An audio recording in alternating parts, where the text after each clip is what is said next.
friends, contract costing illustration sum number 2 பார்க்கலாம். The following are the expenses of Balaji and Co in respect of contract which commenced on 1st January 2010.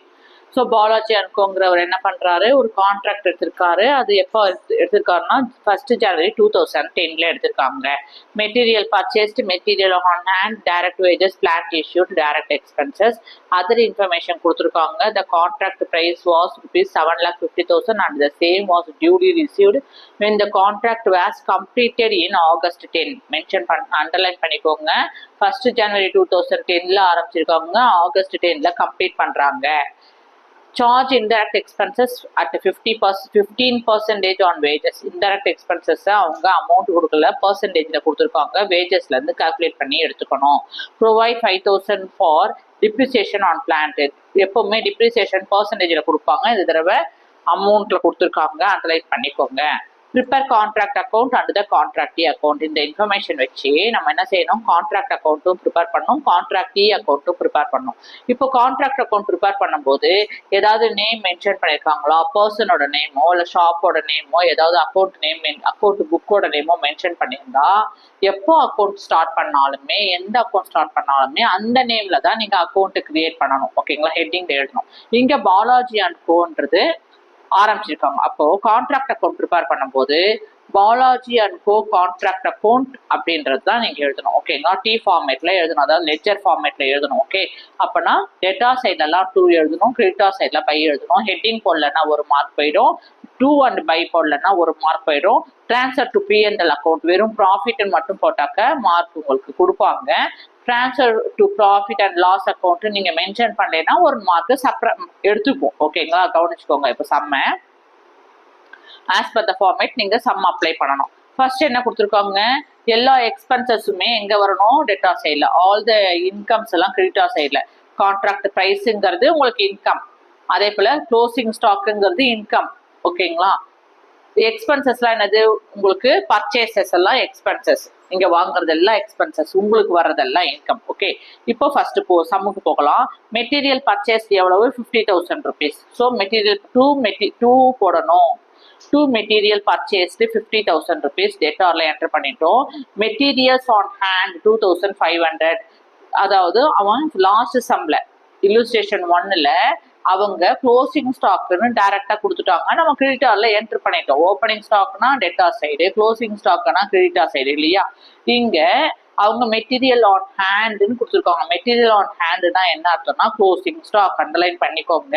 Okay, so எங்க enter பண்ணணும், creditor சைட்ல by material on hand 2,500 enter பண்ணியாச்சு. Direct எல்லா expenses, direct expenses, direct வேஜஸ்லாம் எங்க வந்துடும் உங்களுக்கு, debtor சைட்ல 2 direct wages 75,000, 2 direct expenses 40,000 enter பண்ணியாச்சு. அடுத்தது பிளான்ட் இஷ்யூடு ₹25,000 இங்க கொடுத்துருக்காங்களா, கவனிங்க. அதை எடுக்கக்கூடாது, ஏன்னா அது என்னது, பிளான்ட் இஷ்யூடுன்றது அசட் ஐட்டம்.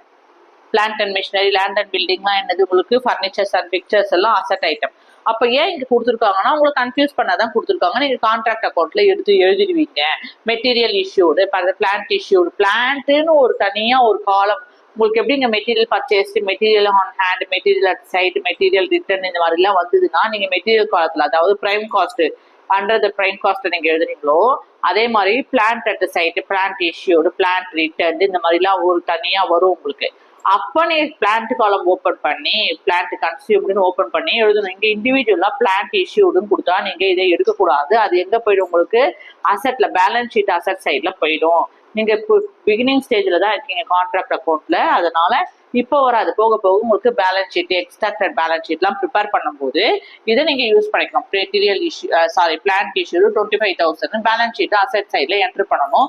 ஸோ இது கான்ட்ராக்ட் அக்கௌண்ட்ல வராது, அடிச்சிருங்க. ஓகேங்களா, அடுத்தது அட்ஜஸ்ட்மெண்ட்ல பிளான்ட் கான்ட்ராக்ட் பிரைஸ் வாஸ் ₹7,50,000 கொடுத்துருக்காங்க.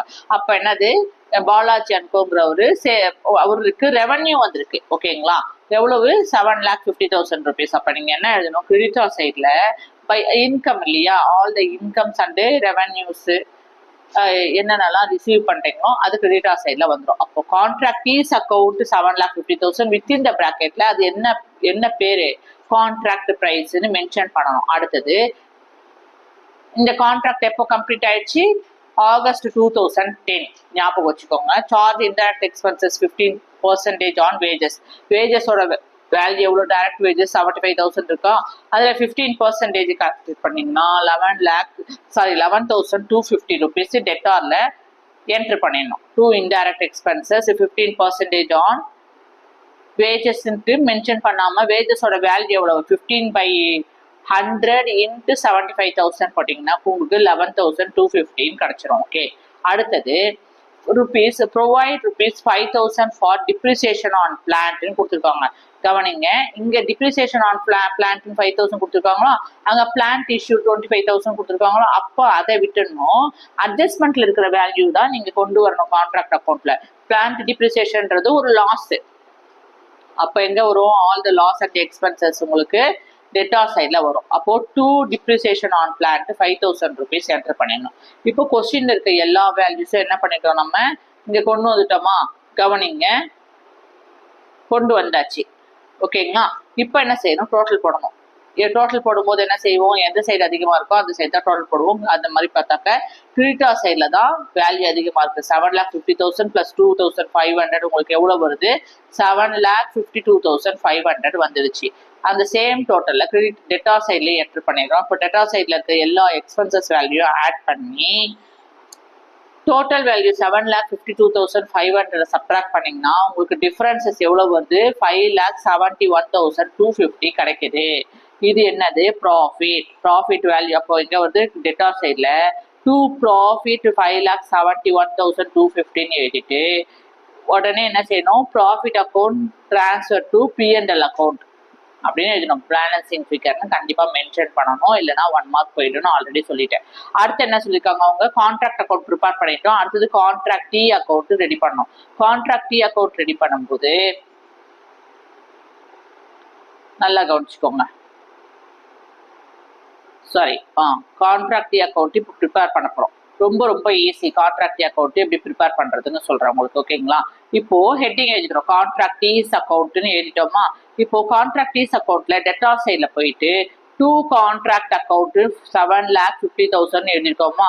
எப்படி இந்த வேல்யூ வரும்னாக்க, இங்க கான்ட்ராக்ட் டி அக்கௌண்ட்னு நம்ம இங்க எழுதிருக்கோம் இல்லையா, இதுக்கு இப்போ ஒரு அக்கௌண்ட் கிரியேட் பண்றோம். இந்த கான்ட்ராக்ட் டி அக்கௌண்ட் கான்ட்ராக்ட் அக்கௌண்ட்ல எந்த சைட்ல இருக்கு? கிரெடிட்டார் சைட்ல இருக்கு. அப்போ நீங்க கான்ட்ராக்ட் டி அக்கௌண்ட் ப்ரிப்பேர் பண்ணும்போது இந்த 7,50,000 rupees டெட்டார் சைட்ல எழுதிட்டு இதுக்கு நேரம் 2 கான்ட்ராக்ட் அக்கௌண்ட் எழுதுறோம். ஏன் 2 கான்ட்ராக்ட் அக்கௌண்ட் எழுதுறோம்னா, இது நீங்க வந்து எங்கேருந்து இந்த வேல்யூ எடுத்திருக்கீங்க? இந்த வேல்யூவை நீங்க கான்ட்ராக்ட் அக்கௌண்ட்ல தான் எடுத்திருக்கீங்க. ஸோ கான்ட்ராக்ட் அக்கௌண்ட்ல தான் நீங்க என்ன செஞ்சிருக்கீங்க? அந்த 7,50,000 rupees எடுத்ததுனால நீங்க இங்கேருந்து தான் என்ன பண்ணணும்? நீங்க கான்ட்ராக்ட் அக்கௌண்ட்ல எடுத்ததுனால கான்ட்ராக்ட் அக்கௌண்ட்ஸ்க்கு எழுதும் போது நீங்க இங்க டெட்டார் சைட்ல போயிட்டு 2 கான்ட்ராக்ட் அக்கௌண்ட் ஆப்போசிட்ல என்ட்ரு பண்ணணும். என்ட்ரு பண்ணி சேம் வேல்யூ இங்க வந்துருச்சு. ஓகேங்களா, டோட்டல் போட்டோம் நம்ம 7,50,000 rupees இங்கேயும் என்ட்ரு பண்ணியாச்சு.